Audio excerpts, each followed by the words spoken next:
जय श्री श्याम भक्तों, कार्तिक मास की शुक्ल पक्ष की नवमी तिथि को आंवला नवमी के नाम से जाना जाता है। गोपाष्टमी से अगले दिन आंवला नवमी होती है। आंवला नवमी के दिन आंवले वृक्ष की पूजा की जाती है। पेड़ की जो पेड़ है आंवले का, उसका पूजा की जाती है। पूजा में जल लेते हैं, मूली, रोली, चावल, गुड़, सुहाली, पतासा, आंवला और एक ब्लाउज की पीस और दक्षिणा चढ़ाते हैं। ब्लाउज की पीस हरे रंग की चढ़ाई जाती है और कच्चा दूध आंवले की पेड़ की जड़ में चढ़ाया जाता है। दिया जलाते हैं और धूप जलाकर 108 फेरी देते हैं। अगर आप सामर्थ्य नहीं है 108 फेरी देने के लिए तो आप कम से कम 9 फेरी तो जरूर दें या फिर 11 फेरी अवश्य दें। आंवले के पेड़ के नीचे ब्राह्मण ब्राह्मणी को जिमाते हैं और ब्राह्मणी को ब्लाउज की पीस दे देते हैं और ब्राह्मण को धोती दक्षिणा दे देते हैं या फिर एक तौलिया दे देते हैं। भोजन में आंवले का होना बहुत जरूरी है। जैसे आंवले की थोड़ी सी आप सब्जी बना ले वो दे सकते हैं।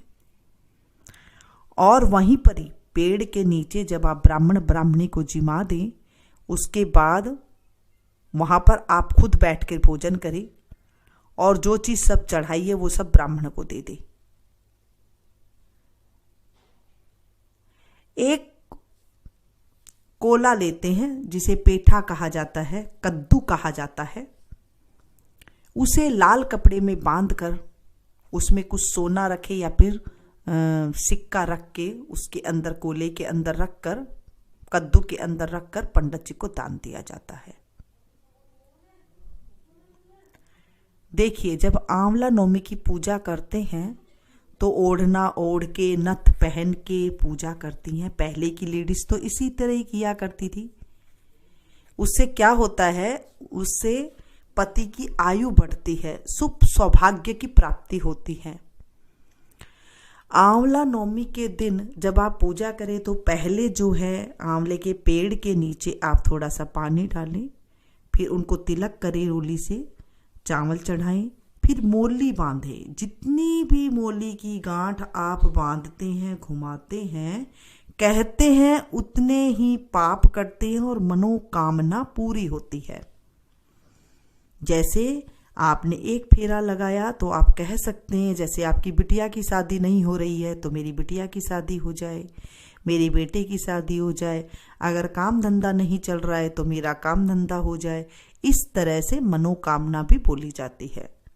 विष्णु भगवान का अत्यंत पावन महीना चल रहा है और आंवले की पूजा लक्ष्मी जी की बहुत ही जो है प्रिय है। आंवला का पौधा, विष्णु लक्ष्मी दोनों उसमें निवास करते हैं। विष्णु जी का अति प्यारा जो है ये दिन है मनोकामना पूरी करने का। आप इसमें दूध की धार आंवले की पेड़ की जड़ में जरूर डालें, कच्चे दूध की धार, और दिया चासे।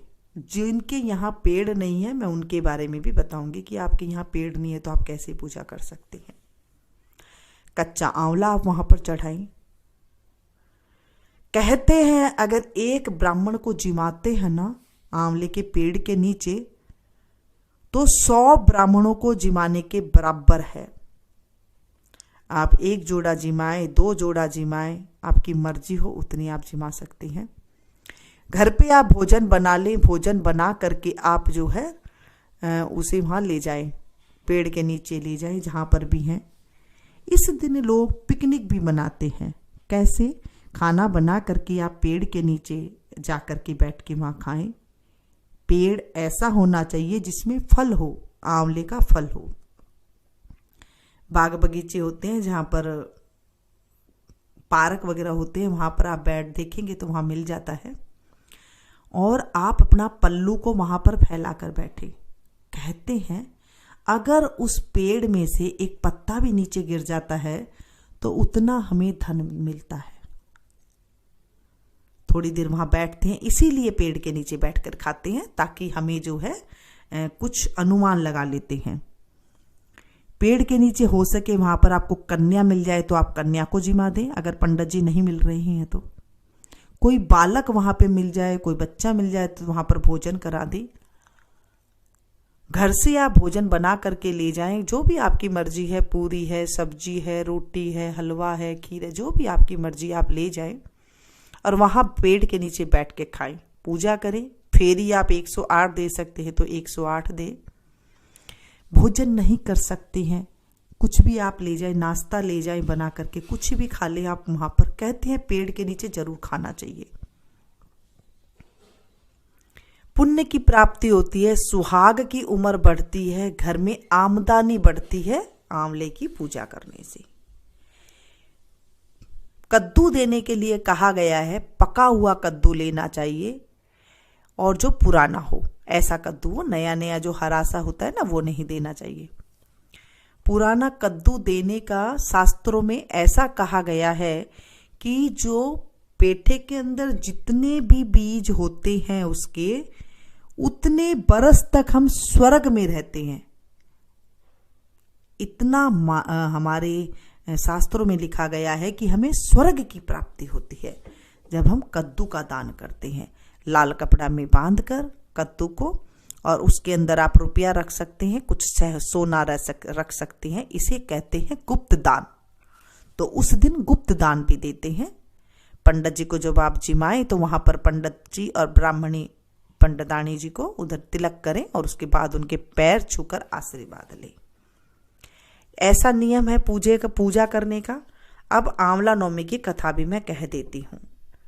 कहते हैं कंवारी लड़की अगर आंवला नवमी के दिन पूजा करती है आंवले की पेड़ की, तो वहां पर उसे अच्छा वर मिलता है, विष्णु भगवान जैसा उसे वर मिलता है। अगर आपके आसपास कहीं पर पेड़ नहीं है और आप नहीं जा सकते हैं तो पेड़ की जो डंडी होती है उसे आप कहीं से मंगा लें, और मंगाने के बाद उसे आप घर में किसी गमले में ऐसे ही लगा लें और फिर उसकी पूजा करें। पूजा करके फेरी आप दे लें और घर में ये सारे काम कर सकते हैं जैसे मैंने पूजा बताई है। अगर रविवार की आंवला नवमी आ जाती है तो उस दिन पूजा नहीं करते हैं। पीपल की, तुलसा की, आंवले की, इनकी जो है रविवार को पूजा नहीं होती है, इनको छुआ नहीं जाता है। तो जब रविवार की पूजा होती है तो ऐसे कहते हैं कि एक दिन पहले ही उन्हें जो है पूजा कर लिया जाता है, लेकिन रविवार को वहां पर पूजा नहीं होती है। आप घर में भी मैंने बता दिया कि अगर आपके पास नहीं है बिल्कुल भी तो घर में आप डंडी ला करके उसकी तुड़वा करके कहीं एक दिन पहले मंगवा लें और फिर लगा दें। आंवला नवमी के दिन आंवला तोड़ना नहीं चाहिए, उनकी डंडी नहीं तोड़नी चाहिए, ऐसा शास्त्रों में कहा गया है। अगर हम तोड़ते हैं तो हमें बहुत बुरा पाप लगता है, उस दिन नहीं तोड़ना चाहिए। एक दिन पहले आप तुड़वा करके घर में ला करके रखें, उस दिन नहीं तुड़वाना चाहिए। इस बार सोमवार की आंवला नवमी है तो अति शुभ है क्योंकि रविवार को नहीं है। मैंने आपको सारी बातें बता दी पूजा की विधि। बोलिए विष्णु भगवान की जय। आज हम आंवला नवमी की कहानी सुनेंगे। एक आंवलिया राजा था जो रोज 1 मन सोने के आंवले दान करता था और फिर बाद में भोजन जीमता था। एक दिन उसके बेटे बहू ने देखा कि रोज इतने आंवला का दान करेंगे तो हमारा तो सारा धन जो है खत्म ही हो जाएगा, इसलिए इनका दान करना बंद कर देना चाहिए। पुत्र आया और राजा से बोला, आप तो सारा धन लुटा दोगे, इसलिए आप आंवले का दान करना बंद कर दीजिए। तब राजा और रानी उजाड़ में जाकर बैठ गई।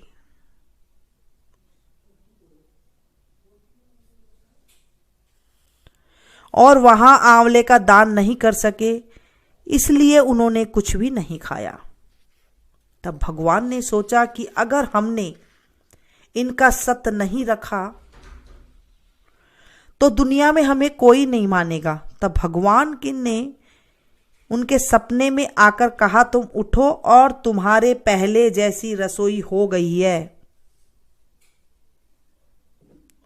और आंवले का वृक्ष लगा हुआ है, तुम दान करो और जीव लो। तब राजा रानी ने उठकर देखा तो पहले जैसा राजपाट हो गया है और सोने के आंवले के वृक्ष फैले हुए हैं। तब राजा रानी 1.25 मन आंवले का दान करने लगे। उधर बेटे बहू से धर्म अन्नदाता का बैर पड़ गया। आसपास के लोगों ने कहा, जंगल में एक आंवलिया राजा है, सो तुम वहां चलो, जाकर तुम्हारा दुख वहां पर दूर हो जाएगा। क्योंकि बेटे बहू एकदम गरीब हो चुके थे, उनकी धन की समाप्ति हो गई थी। वे दोनों वहां पहुंच गए। वहां पर रानी अपने बेटे और बहू को देखकर पहचान गई और अपने पति से बोली, इन लोगों से काम तो कम कराइएगा और मजदूरी ज्यादा देंगे। एक दिन रानी ने अपनी बहू को बुलाकर कहा, मेरा सिर धोकर नहला दे। बहू सिर धोने लगी तो बहू की आंख में से पानी निकलकर रानी की पीठ पर पड़ा। तब रानी बोली, मेरे पीठ पर आंसू क्यों गिरे हैं, मुझे बताओ। तो बहू बोली, मेरी सासू की पीठ पर भी ऐसा ही मस्सा था और हमने उन्हें घर से निकाल दिया। वह 1 मन आंवले का दान करते थे तो हमने उन्हें भगा दिया, हमने उन्हें दान नहीं करने दिया।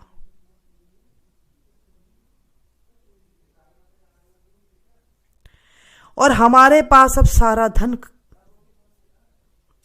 खत्म हो गया। तब सासू बोली, हम ही तुम्हारे सास ससुर हैं, तुमने हमें निकाल दिया था, परंतु भगवान ने हमारा सत रखा है। हे भगवान, जैसे राजा रानी का सत रखा वैसे सबका रखना, कहते सुनते को सारे परिवार का सत रखना। इस कहानी को जो पढ़े सुने सुनाए हुंकारा भरे उनका भी सत रखना।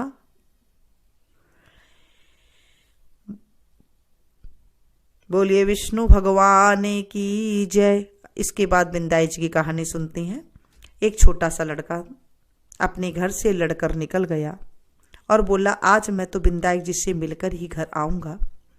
तब लड़का चलते चलते उजाड़ में चला गया और बिंदाई जी ने सोचा, इसने तो मेरे नाम से ही घर से घर छोड़ा है, इसलिए इसे घर भेजें, नहीं तो जंगल में शेर वगैरह खा जाएगा। फिर बिंदाई जी बूढ़े ब्राह्मण का भेष धरकर आए और बोले, तू कहां से आ रहा है और कहां जा रहा है? तब लड़का बोला, मैं बिंदाई जी से मिलने जा रहा हूं। तब वो बोले, मैं ही तो बिंदाई हूं, मांग तू क्या मांगता है, परंतु एक बार में ही मांगना। वह लड़का बोला, क्या मांगू? अन्न हो, धन हो, हाथी की सवारी हो, स्त्री ऐसी हो जैसे फूल गुलाब का। तो बिंदाई जी बोले, लड़का तूने तो सब कुछ मांग लिया, जा तेरे सब कुछ ऐसा ही हो जाएगा। फिर वह लड़का घर आया तो देखा एक छोटी सी बहू चौकी पर बैठी है और घर में बहुत सा धन हो गया है। तब वह लड़का अपनी माँ से बोला, देख माँ, कितना धन लाया हूँ, बिंदाई जी से मांग कर लाया हूँ। हे बिंदाई जी महाराज, जैसे उस लड़के को धन दिया वैसे सबको देना, कहते को सुनते को हुंकारा भरते को सारे परिवार को देना। बोलिए विष्णु भगवान की जय, बिंदाई जी महाराज की जय। आज हमने कथा सुनी और हमने विधि जानी कैसे करती हैं, इसका उद्यापन भी करते हैं। उद्यापन में भी आपको कई साल अगर व्रत करते हो गए हैं तो आप इसी तरह उद्यापन करके और एक चांदी का वृक्ष मंगाते हैं आंवले का, और उसे अपने दान दिया जाता है। या तो आप अपनी सास को दान दे दें, या फिर जिठानी को दान दे दें, या फिर ननद को दान दे दें, या फिर आप अपनी सगी को भी दान दे सकते हैं। जैसे जहाँ पर आपने बेटी ब्याही है उन्हें भी आप उनकी सास को या फिर उनकी ननद को भी आप दान दे सकते हैं। ऐसा हमारे घरों में करते हैं। अगर कोई भी नहीं है तो फिर पंडितानी को दान दे सकते हैं। ऐसा उद्यापन कहा गया है। ये काफी साल अगर आपको पूजा करते हो गए हैं तब ये उद्यापन ऐसे होता है। अगर आप ऐसे कुछ भी नहीं कर सकते हैं कि ब्राह्मण ब्राह्मणी को जिमाना है, तो आप एक परोसा निकाल सकते हैं, यानी कि थाली में जो आपने बनाया है वो आप परोसा निकाल करके कहीं पर भी आप मंदिर में वगैरह में भेज सकते हैं। ऐसा हमारा ग्रंथों में लिखा गया है। तो ये थी छोटी सी जानकारी।